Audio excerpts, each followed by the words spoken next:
Hello everyone, आप सभी का लीगल ऑनेस्ट चैनल में स्वागत है। दोस्तों, इस वीडियो में जो हमारा पेपर है, जिसमें सिर्फ 2 ही दिन का समय दिया गया है, उसके क्वेश्चन आंसर्स मैं करवा रहा हूं। और हो सकता है कि आज मैं आपको जूरिस्प्रूडेंस के भी वीडियो अपलोड कर दूं। उसके भी नोट्स बन चुके हैं, बस मुझे बना के अपलोड करने हैं।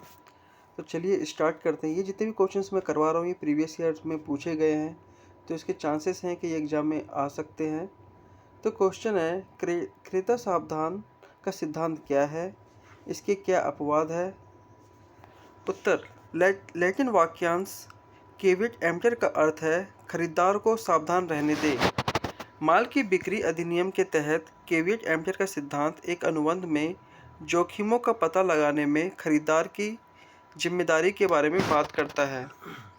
हालांकि यह विक्रेता को किसी भी जिम्मेदारी से पूरी तरह मुक्त नहीं करता।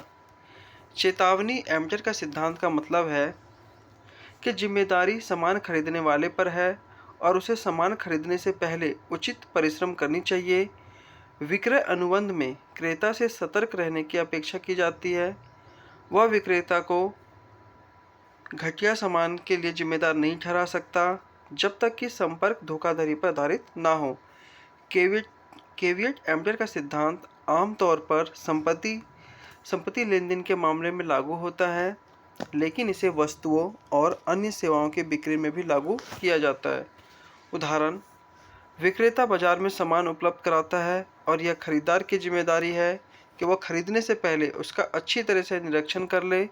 यदि खरीदार को बाद में माल में कोई खराबी का पता चलता है, जिसका पता उसे पहले लग सकता था, मतलब वो अगर थोड़ा सा कोशिश करता तो उस माल के बारे में कोई कमी होती है, उसको पता चल जाता है, तो वह विक्रेता पर घटिया गुणवत्ता का मुकदमा नहीं कर सकता है। जैसे कोई शॉप पे गया एग्जाम्पल साड़ी खरीदने के लिए, तो आप अगर उसको सही से चेक करेंगे, अगर उसमें कोई कटा फटा है, आपके पास समय है, आप उसको देख सकते हैं।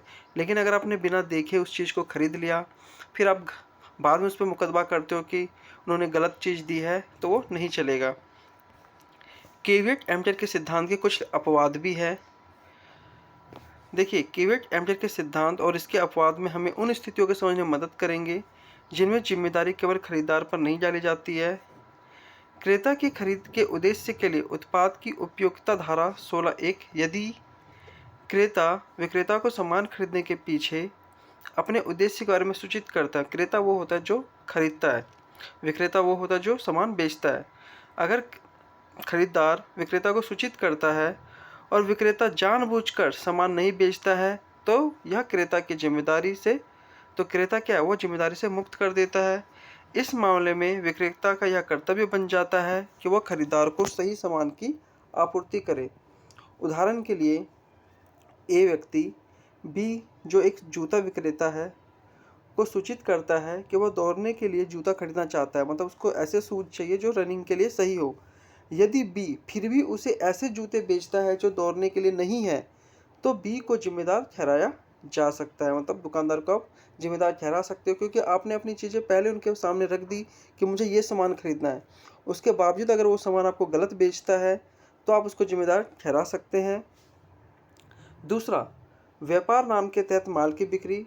यदि खरीदार कोई ब्रांडेड उत्पाद खरीदता है या किसी व्यापारिक नाम के तहत बेचा जाने वाला उत्पाद खरीदता है, तो उसे उस ब्रांड नाम से जुड़ी गुणवत्ता का आश्वासन दिया जाता है। इस मामले में विक्रेता को जिम्मेदार नहीं ठहराया जा सकता। मान लीजिए कोई आप ब्रांडेड चीज़ खरीद रहे हैं, अगर उसमें कोई कमी निकल जाती है, तो आप उसके सर्विस सेंटर में जाकर उसको रिपेयर कराएंगे, ना कि आप दुकान वालों को बोलोगे कि ये चीज़ आपने ख़राब दिया है, क्योंकि वो ब्रांडेड चीज़ है, वो ऊपर से ही बन के आती है। तो आप उस ब्रांड को आप जिम्मेदार ठहरा सकते हो। इस मामले में विक्रेता को जिम्मेदार नहीं ठहराया जा सकता। इस मामले में खरीदार विक्रेता के कौशल या निर्णय पर भरोसा नहीं कर रहा है, बल्कि ब्रांड द्वारा पेश किए गए निहित गुणवत्ता मानक पर निर्भर है। तीसरा पॉइंट है, विवरण के अनुसार बेचा गया सामान। यदि खरीदार उत्पाद से मेल खाने वाले विवरण के आधार पर सामान खरीदता है, तो विक्रेता को उत्तरदायी नहीं ठहराया जा सकता। विक्रेता को केवल तभी उत्तरदायी ठहराया जाएगा यदि वह सामान का गलत विवरण प्रदान करता है। विक्रेता कौन? बेचने वाला। चौथा पॉइंट है, माल की व्यापारिक गुणवत्ता, धारा 16(2)। विक्रेता को खरीदार को व्यापारिक गुणवत्ता का सामान उपलब्ध कराना होगा। इसका मतलब यह है कि सामान बाजार में पुनः विक्रय के लिए उपयुक्त होना चाहिए और बाजार मानकों को पूरा करना चाहिए। जब खरीदार किसी विवरण के आधार पर विक्रेता से सामान खरीदता है और विक्रेता उस विवरण के सामान का सौदा करता है, तो सामान व्यापारिक गुणवत्ता का होना चाहिए। यदि सामान व्यापारिक गुणवत्ता का नहीं है तो विक्रेता को इसके लिए उत्तरदायी ठहराया जा सकता है। 5वां पॉइंट है व्यापार उपयोग। यदि विक्रेता खरीदार को समान उत्पादों की गुणवत्ता या के बारे में सूचित करने से विचलित होता है तो कैवेट एम्पटियर का नियम लागू नहीं होगा। माल की स्थिति पर एक निहित शर्त या वारंटी होती है। विक्रेता द्वारा कपटपूर्ण प्रतिनिधित्व मतलब गलत कार्य उनके द्वारा किया जाना। यदि विक्रेता सामान के बारे में गलत जानकारी प्रदान करता है या उनके बारे में कुछ महत्वपूर्ण जानकारी छुपाता है तो खरीदार इसमें जिम्मेदार नहीं है, क्योंकि जिसने ये सामान बेचा है उसने उसके बारे में सही से जानकारी नहीं दी, ख़राब चीज़ को अच्छा बता के वो आपको बेच दिया। तो ये इसके कुछ अपवाद थे। दोस्तों इसमें बस इतना ही है, और भी वीडियो बहुत जल्द आने वाले हैं। अगर वीडियो अच्छा लगे तो वीडियो को लाइक कीजिए, चैनल को सब्सक्राइब कीजिए। धन्यवाद।